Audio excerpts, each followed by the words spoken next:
I don't care if this is the kind of day we have again today or not. I did go out. I had to get some soda and bread. No big deal. I didn't get gas because I really just didn't want to get out. The second time, oh, I had breakfast too before I went to the store.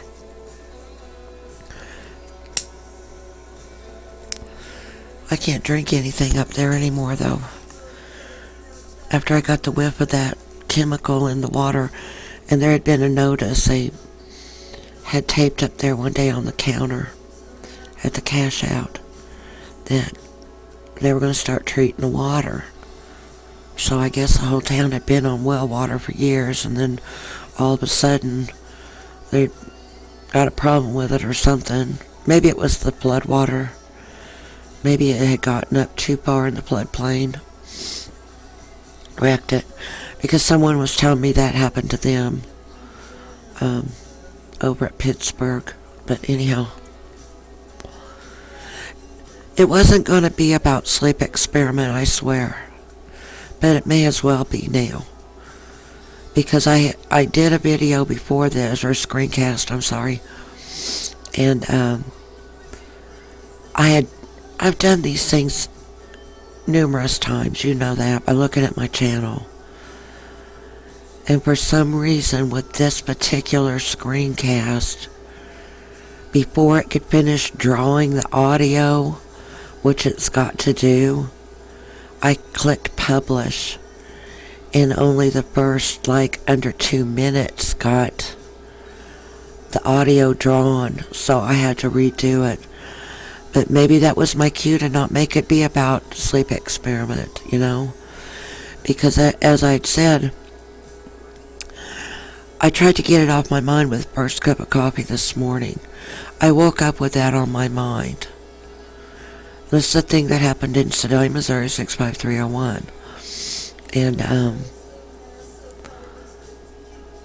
after the first cup of coffee, I went in the other room, tended to my little plant seedlings I've got growing in the east bathroom, which aren't doing so good because this rainy weather made it a little cold, so I had to turn the heater on in that bathroom, which dried out my seedlings. Not all of them, but the plate of them that weren't in the plastic. I should get them in a bag and it'll help retain the water, but came back with a second cup of coffee. And 65301 Julie Hardy sleep experiment came back to mind. So I thought, okay, go with that. You gotta quit letting this wreck your days, wrecking your thing. So that was in 88, when Brad was an infant. Totally tore me up. And then I went into what I'd already been into, because they keep layering abuse upon abuse upon abuse with me, and to me that's called buffaloing. So nobody would believe me. They'd think, how could all this stuff possibly be going on with one person? Wouldn't they eventually say, no, she's had enough? Or somebody, staff somewhere along the line would say, you guys got to knock this off. This isn't gonna, no, this isn't how. But nobody did. And so I do get the impression that I'm totally not believable. And especially the part about my baby, that's one of the most crippling things. Right there, our first son, something was wrong with him. And I didn't know what it was.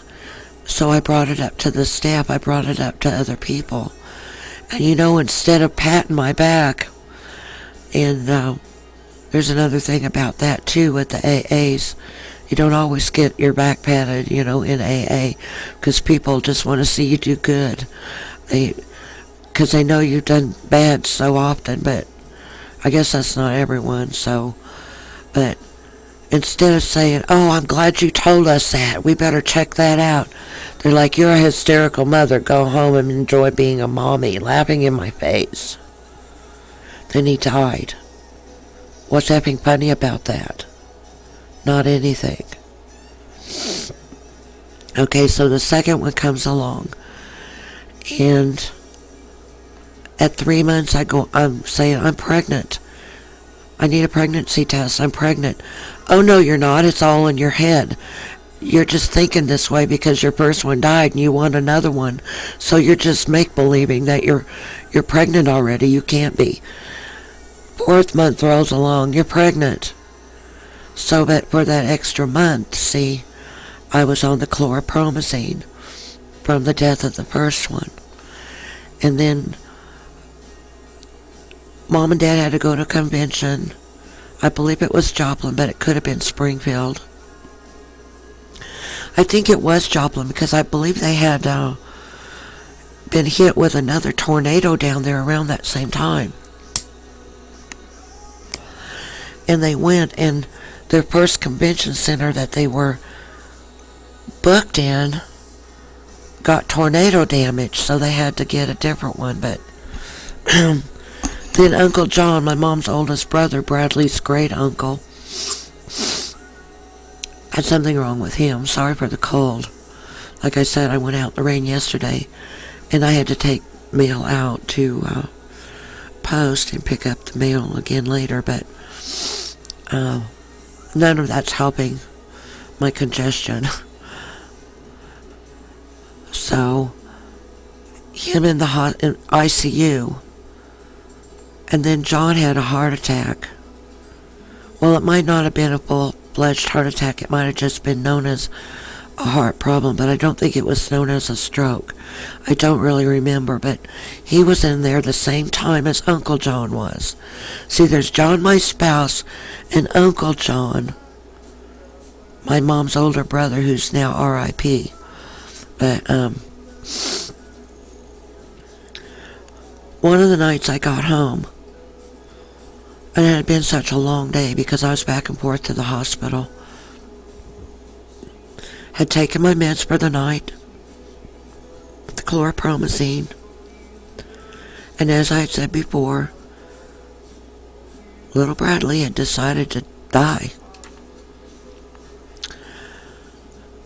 And I was fighting these meds to begin with, from the time of issuance, from the time they were prescribed. I was fighting. I don't want these. I don't want these, please. Well, they were forced on me. And Mom was always like, you gotta take those, you gotta take them, you gotta. So the thing is, right then, even before we get to little Bradley dying that night, is why in the devil did Bothwell Hospital in Sedalia, Missouri, 65301, in conjunction with whatever doctor it was that prescribed them, send me home on that drug? You may as well call that drug a terrorist for the effects, with a baby on a monitor. Do you think I was set up right then? I believe I was set up. They were setting me up for murder. Because do you think they'd say, oh, it was our bad. We sent her home on those medicines, and we shouldn't have. Oops. No. The gavel would have slammed down on me, and I would have been in prison for the rest of my life. So, all of us, even though all of us had it previously, except for Mom, excuse me, CPR was new to Mom at that point, but Dad had it as an Army medic. John had it when he either worked for the Parks Department or for KU or whoever he worked for.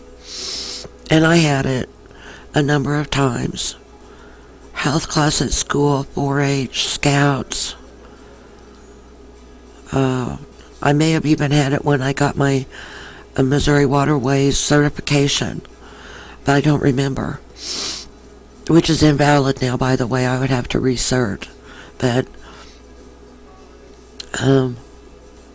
I couldn't remember it. when I saw my baby, well, let me back up. I didn't tell you the part about having taken the meds and could miraculously hear the monitor sounding in the back of my mind. Well, it sounded all the time. Anytime he would make a movement and pull the contacts loose, it'd go off. So we were no stranger to hearing the monitor go off, except where I was alone then. Okay? And had taken the meds. Go in there and see baby Bradley laying there blue. I'm going, oh my God, oh my God, oh my God. And I didn't say a word. I just acted straight to that crib, picked him up, but CPR didn't come to me. You see? I'd never had to deal with a real dead person before. And he was the first real dead person I had to do. So what do? Freak out instinct kicked in, and I shook him gently, and he started to cry.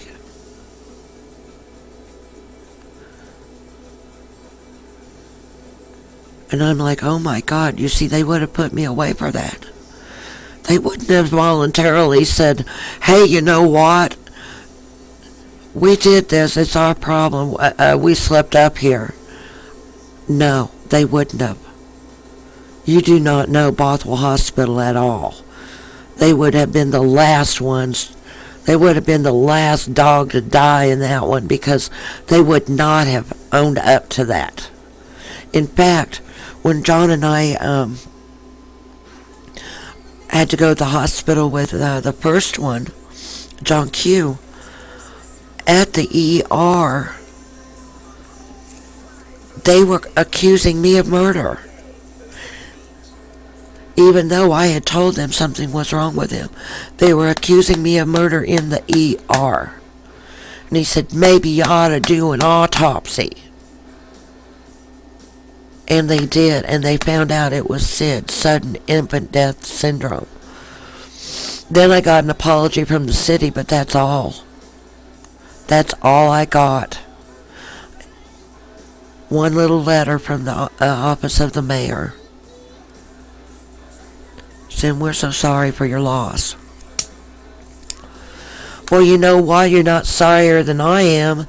Because if John hadn't insisted that you give him an autopsy, do an autopsy, I probably would have been thrown in the slammer.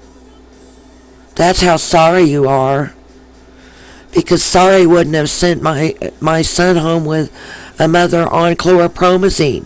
That chlorpromazine issue would have been cleared up already and would have been nil. Mox nix.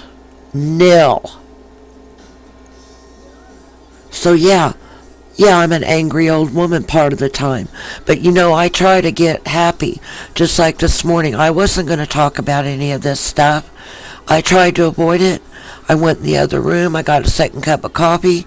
Look here, I'd even started a puzzle. Wait a minute, wrong one. I'd even started, it's going to load now. Tried to work on my jigsaw puzzle. You don't know how I tried this morning. You don't know how I tried to save my first son from certain death, only to be meeting a brick wall called the admin over at Bothwell, because not only was my pediatrician and gynecologist Stockwood, he was also chief of staff already at that point in time. And there I was doing a battle of wits with the chief of staff of Bothwell freaking Hospital in Sedalia freaking Missouri, 65301, to no damned avail to put my son in the grave. That's what Sedalia, Missouri is to me, and I hope the movie The Black Hole comes true. Sedalia, we've got our crap out of there. You don't matter. That's how much.